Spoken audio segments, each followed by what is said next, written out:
Leaders stand up for those with less privilege. Stand up for those with less power. Stand up against injustice. Standing up for others, being a champion of the underdog, was a lesson I learned from my grandmother. My grandmother, my Italian nana, was a simple, hardworking woman. She grew up living above the family grocery store in Pueblo, Colorado. When she got married, she moved just down the street.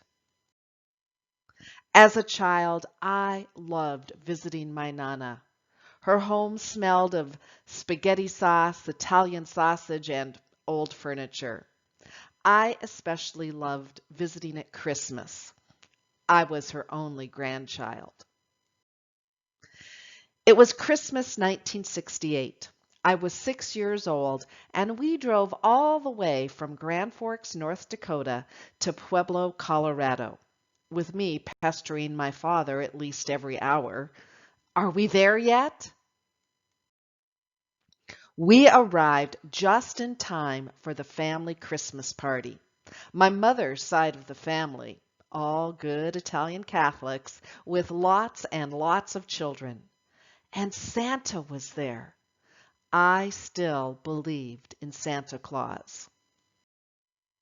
At the party, Santa was handing out gifts to the children, calling their names one by one.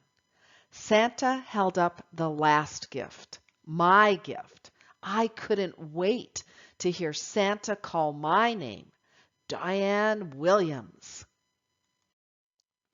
I hoped my gift was a Barbie doll. All my older cousins had Barbie dolls, and I wanted one more than anything. I could imagine myself ripping open the gift and holding my Barbie doll.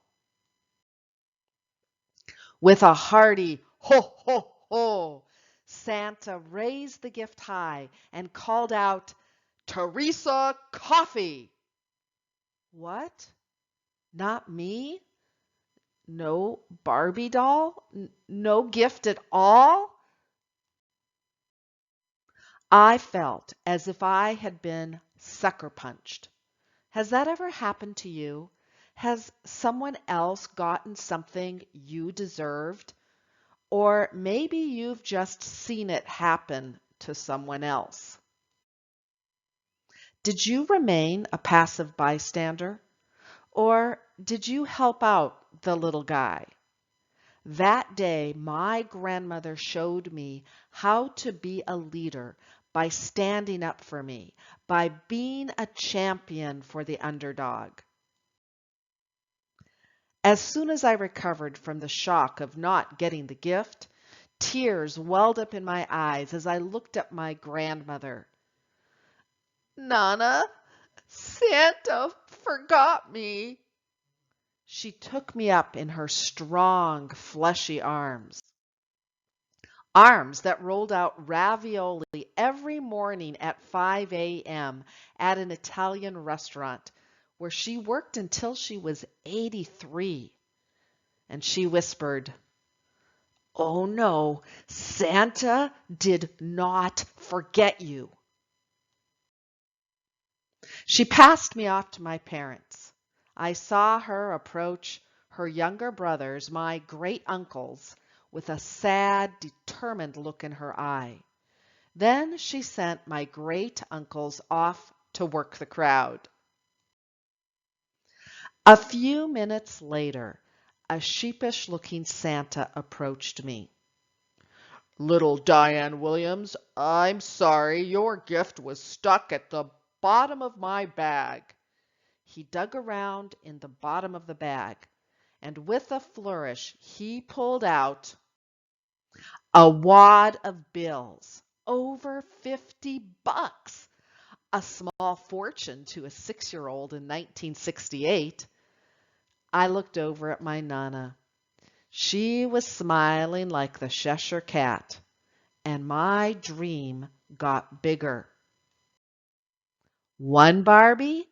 I could probably buy hundreds.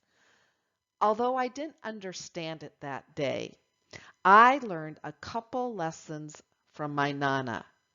The first was that it pays to have mafia connections. Influential people can be helpful, but I also learned that an influential person, a leader, can be a champion for the underdog, an advocate that empowers. Several years later, at my grandmother's funeral, the pews were packed and person after person stood up to speak.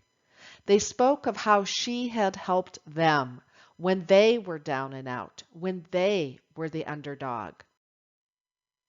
My grandmother was old, overweight, not that educated, and poor. My grandmother was not a wealthy woman, but she was a wise woman. She was loved, and she was a champion of the underdog. Leave a leadership legacy. Stand up for those with less privilege. Stand up for those with less power. Stand up against injustice. Be like my grandmother and champion the underdog.